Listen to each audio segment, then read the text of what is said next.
चलो, अभी हम लोग टाइप्स ऑफ रिसोर्सेज पढ़ चुके हैं। रिसोर्सेज क्या होते हैं हम देख चुके हैं, टाइप्स ऑफ रिसोर्सेज भी देख चुके हैं। अब हमारा नेक्स्ट टॉपिक है कंजर्विंग रिसोर्सेज। नेक्स्ट टॉपिक क्या है? Conserving resource. चलो, हम लोग अब कुछ इमेजिन करने जा रहे हैं। जैसे देखो ध्यान से, अभी हम लोग को अगर प्यास लगती है, हम लोग तुरंत क्या करते हैं? हैंडपम्प चलाते हैं और पानी निकाल के पी लेते हैं। देख, अभी हम लोग को कुछ पेड़ लकड़ियाँ वकड़ियाँ चाहिए, हम लोग तुरंत जंगल जाते हैं, लकड़ियों को काट के लेकर आते हैं और कर लेते हैं। अभी हम लोग को खेती करना है, तो हम लोग तुरंत क्या करते हैं? अपने पास फील्ड होते हैं जहाँ पे सॉइल रहती है, वहाँ पर तुरंत खेती कर लेते हैं। पास में रहा है। लेकिन अगर क्या हो कि हैंडपम्प से मतलब नदियों तालाब का पूरा पानी क्या हो जाए? सूख जाए। हम लोग इस तरह से पानी का यूज कर रहे हैं, इस तरह से पानी को बर्बाद कर रहे हैं, तो नदियों तालाबों का पानी क्या हो जाए? सूख जाए एकदम। क्या हो जाए? पीछे जा, पीछे जा। पूरा पानी क्या हो जाए? सूख जाए। पूरे जंगल क्या हो जाए? खत्म हो जाए। और पूरी मिट्टी क्या हो जाए? एकदम बंजर हो जाए, रेगिस्तान बन जाए। तो क्या हमारे लिए रिसोर्सेज काम रहेंगे? क्या हम लोग उसके बाद जीवित रह पाएंगे? नहीं रह पाएंगे। तो इसलिए इन रिसोर्सेज का कंजर्व यानी कि इन सुरक्षित रहना बहुत ज़्यादा जरूरी है। बात समझ रहा है? तो रिसोर्सेज यूज करें, लेकिन इनका कंजर्व रहना, कंजर्व सुरक्षित रहना इनका बहुत ज़्यादा जरूरी है। अगर ये सभी रिसोर्सेज हमारे फ्यूचर के लिए सुरक्षित नहीं, मान लेते हैं कि आज हम लोग कहीं जाना एक जगह से दूसरी जगह, हम लोग तुरंत पेट्रोल पंप में जाने पेट्रोल भरवाते लेकर चले जाते हैं। लेकिन अगर पेट्रोल खत्म हो जाए तब का गाड़ी धक्का मार के लेकर जाओगे? फिर हम लोग जहाँ से स्टार्ट करते वहीं पर आ जाएंगे। या हम लोग पैदल बैलगाड़ी से स्टार्ट करते फिर से कहाँ पर आ जाएंगे? बैलगाड़ी पर आ जाएंगे। तो बात समझ रहा है? इसलिए हम लोग को रिसोर्स को क्या करना, सही से यूज करना कि यह फ्यूचर के लिए भी क्या हो, बचा रहे, जल्दी खत्म ना हो। ये हम लोग के लिए बहुत ज़्यादा क्या है? जरूरी है। तो वही हम लोग का टॉपिक है, कंजर्विंग द रिसोर्सेज। बात में what are the importance of the conserving the resources, यानी क्यों इतना जरूरी है रिसोर्स कंजर्व करना। बात समझ रहा है? क्योंकि अगर नहीं कंजर्व करेंगे, नहीं सुरक्षित रखेंगे, तो रिसोर्सेज क्या हो जाएंगे हमारे फ्यूचर के लिए, फ्यूचर के लिए हम ही लोग यूज नहीं कर पाएंगे। फ्यूचर का मारो गोली।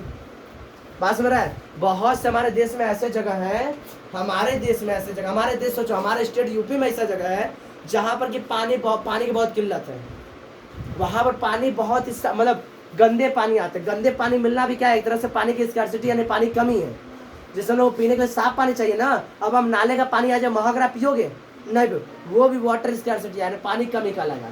बात समझ रहा है? तो बात क्या बताओ? कंजर्वेशन क्या बताओगे? If we are not careful about the resources, अगर हम रिसोर्सेज के बारे में केयरफुल नहीं होंगे, उसके बारे में सही से जागरूक नहीं होंगे, then it may be the resources will decrease. क्या होगा? रैपिडली। तो रिसोर्सेज जितने भी रिसोर्स, चाहे कोई भी रिन्यूएबल हो या नॉन रिन्यूएबल हो, वो सभी रिसोर्स क्या होंगे? बहुत तेजी से कम हो जाएंगे। नॉन रिन्यूएबल चलो कोयला पेट्रोल डीजल तो खत्म होगा ही होगा, लेकिन रिन्यूएबल रिसोर्स चाहे वाटर हो गया और क्या हो गया, हमारे पास सॉइल हो गया, फॉरेस्ट हो गया, ये सभी क्या खत्म हो जाएंगे। क्या हो जाएंगे? तो इसलिए इन रिसोर्सेज को यूज करो, सही है, लेकिन केयरफुली यूज करो। बात सुन रहा है? जंगल में इतना धुआंधार मत पेड़ काट दो कि जंगल ही खत्म हो जाए। बात सुन रहा है? फर्टिलाइजर इतना ज्यादा मत यूज कर दो खेत में कि पूरा तुम्हारा सॉइल क्या हो जाए? एकदम एसिडिक हो जाए और पूरा बंजर हो जाए, अनफर्टाइल हो जाए। बात समझ रहे हैं? वाटर को इतना ज्यादा वेस्ट नहीं कर दो कि पानी खत्म हो जाए। तो ये सभी क्या, वाटर को वेस्ट करना मतलब जैसे समझो कि मानो तो तुम्हारे घर के आसपास तालाब है, पोखर है, अगर उसका पानी साफ रहेगा तुम यूज कर लोगे। आप कहोगे भाई में हम लोग सीवर का पानी बहा दें, गैया भैंसों में नहला रहे हैं, हम वो जाकर साबुन लगाकर घिस घिस के नहा रहे हैं, तो इससे क्या होगा? पानी गंदा हो जाएगा। क्या हो जाएगा? गंदा हो जाएगा। अब पानी गंदा हो जाएगा तो पानी कमी क्या हो जाएगा? पानी की कमी हो जाएगी। तो इसलिए हम लोग को जितने भी रिसोर्स है, चाहे रिन्यूएबल हो या नॉन रिन्यूएबल हो, इन सभी को हम लोग क्या करना चाहिए? केयरफुली यूज करना चाहिए। बात समझ में आ रहा है? अब आगे समझो। अब हम लोग पढ़ेंगे रिसोर्स कंजर्वेशन। रिसोर्स कंजर्वेशन, ठीक है, यानी रिसोर्सेज को सुरक्षित रखना, संरक्षित रखना। क्या बताओगे? यूजिंग द रिसोर्सेज केयरफुली, यानी रिसोर्सेज को केयरफुली यूज करना। कैसे यूज करना? केयरफुली यूज करना।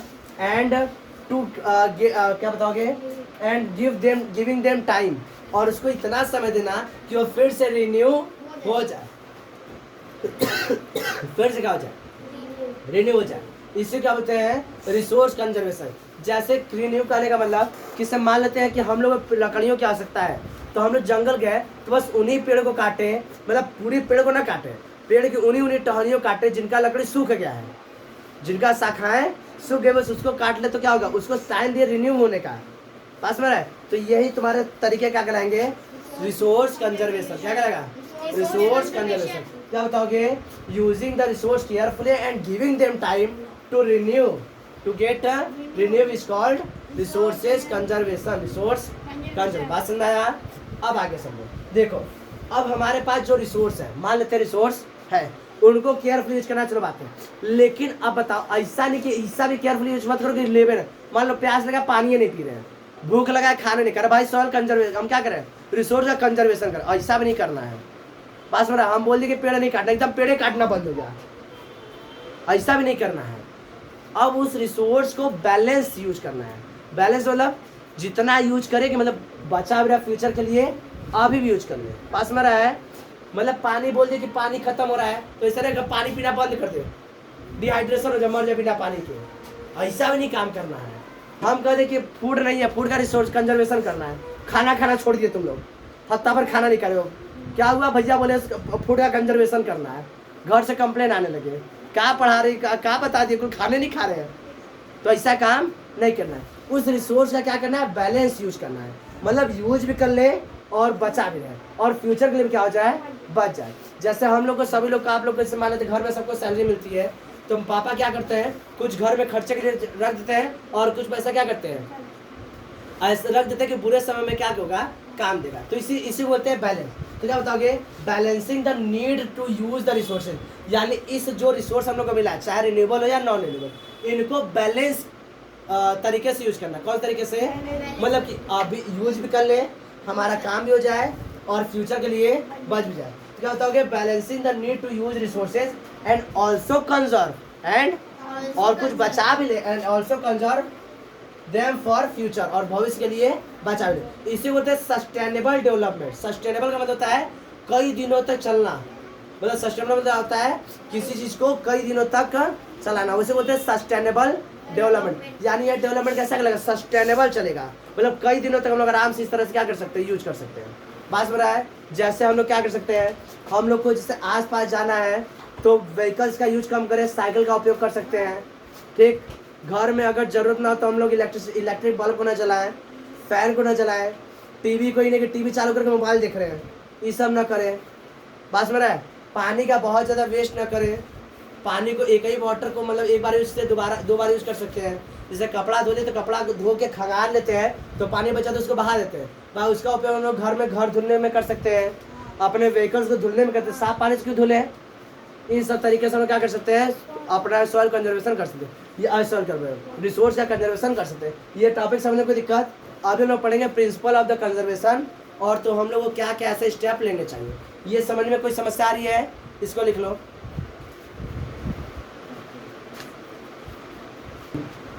चलो अब ये हमारा इस चैप्टर का लास्ट टॉपिक है, principle of the sustainable resources. Sustainable resources, sustainable development हम समझा चुके क्या होता है, यानी किसी भी रिसोर्सेज को बैलेंस की, क्या क्या खा रहे हो जी, मुंह में क्या लिए तुम, देखो रिसोर्स को क्या करना है, बैलेंस तरीके से यूज करना कि वह फ्यूचर के लिए क्या हो, यूजफुल रहे, और सभी लोग क्या कर सके, यूज कर सके, मतलब अभी यूज करें बैलेंस तरीके से, और फ्यूचर के लिए क्या हो, बचा रखे, उससे बोलते हैं सस्टेनेबल डेवलपमेंट। अब देखो सस्टेनेबल डेवलपमेंट में क्या क्या प्रिंसिपल होते हैं, तो सबसे पहला प्रिंसिपल क्या है, respect and care of for all forms of life, यानी जितने भी लिविंग क्रिएचर है, चाहे छोटी सी चींटी हो या बड़ा सा व्हेल मछली हो, सभी लोगों का इक्वल केयर करो, मतलब सभी क्या लिविंग फॉर्म्स है।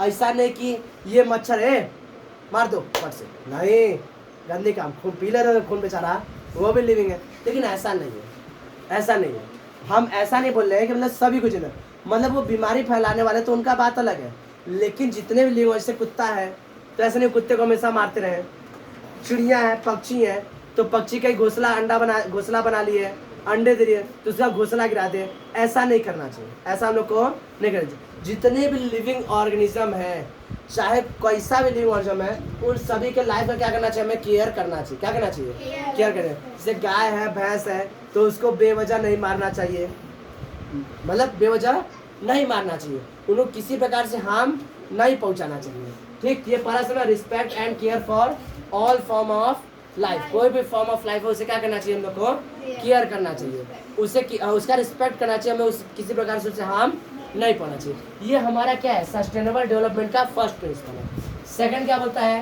Improve the quality of human life, human life को लगातार क्या करना चाहिए, इम्प्रूव करना चाहिए। जैसे होता क्या था, जैसे हम लोग पहले कैसे चलते थे, तो पहले हम लोग पैदल सफ़र करते थे, फिर जब पहिए का आविष्कार हुआ तो हम लोग बैलगाड़ी का उपयोग करने लगे, फिर जब इंजन का आविष्कार होगा तो हम लोग क्या करने लगे, मोटर गाड़ी का इस्तेमाल करने लगे। धीरे धीरे ह्यूमन लाइफ को इम्प्रूव करना चाहिए, क्या करना चाहिए, इम्प्रूव करना चाहिए। हम लोग अगर इम्प्रूव होंगे तभी अपने इन्वायरमेंट को क्या कर पाएंगे, इम्प्रूव कर पाएंगे, तभी हम लोग क्या कर पाएंगे, सस्टेनेबल डेवलपमेंट को परफॉर्म कर पाएंगे।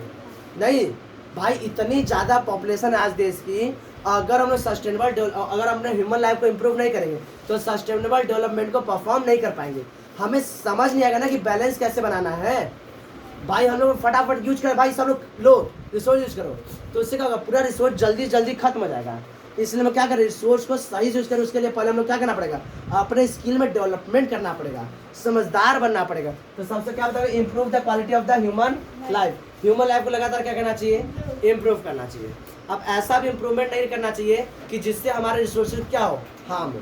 बस में रहा है ये नहीं कि जंगल काट के शहर बसाए जा रहे हैं, ये सब थोड़ा सा सही नहीं है। मतलब उतना ही करना जितना कि अच्छा रहे, ह्यूमन भी चलते रहे और हमारे लिए जो रिसोर्स है वो भी सही से चलते। अगला, कंजर्व द अर्थ डाइवर्सिटी, अर्थ पर जितनी भी डाइवर्सिटी है, जैसे डाइवर्सिटी का मतलब कि क्या होते हैं, हमारे पास अलग अलग किस्म के पेड़ पौधे हैं, अलग अलग किस्म के जीव जंतु हैं, पास में रहे, तो ये डाइवर्सिटी है। जैसे चींटी है, फिर मेंढक है, फिर उसके बाद मोर है, फिर उसके बाद अलग जंतु है। इस तरह से क्या है, अलग अलग डाइवर्सिटी है। ये सभी एक दूसरे की ज़रूरत है, ये सभी एक दूसरे क्या है, ज़रूरत है। अभी कल ही हम उसको चैप्टर पढ़ा रहे थे इंग्लिश का, तो हम बताए थे पेड़ पौधे और जंगली जानवर से क्या एक दूसरे की ज़रूरत होते हैं। तो ये सभी जितने भी लिविंग और जब सभी एक दूसरे क्या है, ज़रूरत है। हम लोग को किसी और की ज़रूरत है, उनको हमारी ज़रूरत है। हम लोग को एनिमल्स की ज़रूरत है और एनिमल्स को हमारी ज़रूरत है। पास में रहा, तो सभी रिसोर्स, सभी डाइवर्सिटी क्या एक दूसरे की ज़रूरत है। तो इसी डाइवर्सिटी को हम लोग को खत्म नहीं करना चाहिए। ये नहीं कि पूरा पेड़ में काट के ख़त्म कर दे, पूरा ह्यूमन को काट के ख़त्म कर दे, ऐसा नहीं। सभी एक दूसरे क्या है, ज़रूरत है। इन डाइवर्सिटी को हमें किसी प्रकार से कम नहीं करना चाहिए। Minimize the depression of the natural resource, जो नेचुरल रिसोर्सेज हैं जैसे फॉरेस्ट हो गया, सॉइल हो गया, मिनरल्स हो गया, वाटर हो गया, ये सभी क्या है तुम्हारे नेचुरल रिसोर्स। इनको इतना ज़्यादा यूज नहीं कर देना चाहिए कि इसका क्या हो जाए, परसेंटेज ही कम हो जाएगा, इसका स्टॉक ही क्या हो जाए, खत्म हो जाए। तो नेचुरल रिसोर्सेज से पेट्रोल डीजल ये सब हो गया, ये सब क्या है नेचुरल, इनका स्टॉक बहुत ज़्यादा कम नहीं हो जाना चाहिए। कम है तो चलो चलेगा, लेकिन बहुत ज़्यादा कम नहीं होना चाहिए। बात समझ आ रहा है। नेक्स्ट देखो, change personal attitude and practices towards the environment, अपने खुद के पर्सनल एटीट्यूड क्या करो, चेंज करो। हम जब खुद को हम जब अपने खुद के पर्सनल एटीट्यूड को चेंज करेंगे तभी हम लोग क्या कर पाएंगे, अपने सोसाइटी को चेंज कर पाएंगे। हर पर्सन अगर यह सोच ले कि वह खुद को चेंज कर लेगा तो यह पूरा हमारा सोसाइटी क्या हो जाएगा, चेंज हो जाएगा। बात समझ रहा है। तो हम लोग को अपने पर्सनल एटीट्यूड क्या करना होगा, चेंज करना होगा। कैसे, रिसोर्सेज को कंजर्व करके हम लोग घर में छोटी छोटी क्या कर रहे हैं, सुधार करके बड़े क्या कर सकते, बदलाव को हम लोग ला सकते हैं। छोटे सुधार जैसे टीवी का बहुत ज़्यादा मतलब कि ऐसा नहीं कि टीवी ऑन करके छोड़ दो, गर्म फैन ऑन करके छोड़ दो, पानी को बहुत ज़्यादा वेस्ट करें, मिसयूज करें, घर में ऐसे कॉपी पेपर का बहुत ज़्यादा मिसयूज करें। हम लोग एक पेपर को कई बार भी तो यूज कर सकते हैं, जिससे हमें पता है पेपर कहाँ से आते हैं, पेड़ों से कट के आते हैं। तो हम लोग बहुत ज़्यादा इसका यूज नहीं करना चाहिए। माचिस का कम से कम यूज करें, गैस जलाने के लिए लाइटर का यूज करें। भाई माचिस भी कहाँ से आएगा, लकड़ी का पेड़ का कट के आता है। तो ये सब कुछ ऐसे चीज़ें हैं जिससे हम लोग क्या करें, छोटे छोटे बदलाव सुधार करके बड़े बदलाव को हम लोग ला सकते हैं। बात सुना रहा है। तो ये हो गया। अगला, enable community to care for their own environment, और हर एक कम्युनिटी को मतलब यह हम लोग को बताना चाहिए, इनेबल करना चाहिए, उनको यह एबिलिटी दे देना चाहिए कि वो अपने एनवायरनमेंट क्या कर सके, वो सुधार कर सके। जैसे अपने आसपास वो साफ सफाई रख सकता है। भाई साफ सफाई रखोगे तो एयर साफ होगा, एयर भी तो क्या है तुम्हारा रिसोर्स है, नेचुरल रिसोर्स है। तो अगर सॉइल साफ है, एयर साफ रहेगी तो भी क्या होगा, तुम्हारा एनवायरनमेंट नीट एंड क्लीन रहेगा। और इस तरह से क्या कर सकते अपने रिसोर्सेज को सस्टेनेबल डेवलपमेंट में, मतलब सस्टेनेबल डेवलपमेंट की तरह यूज कर सकते हो। ये हमारे चैप्टर का ही लास्ट टॉपिक रहा। इसका तुम लोग एक्सरसाइज क्वेश्चन आंसर कर लोगे। इसका टेस्ट हम लेंगे परसों। पास में आ रहा है, ये लिख लो।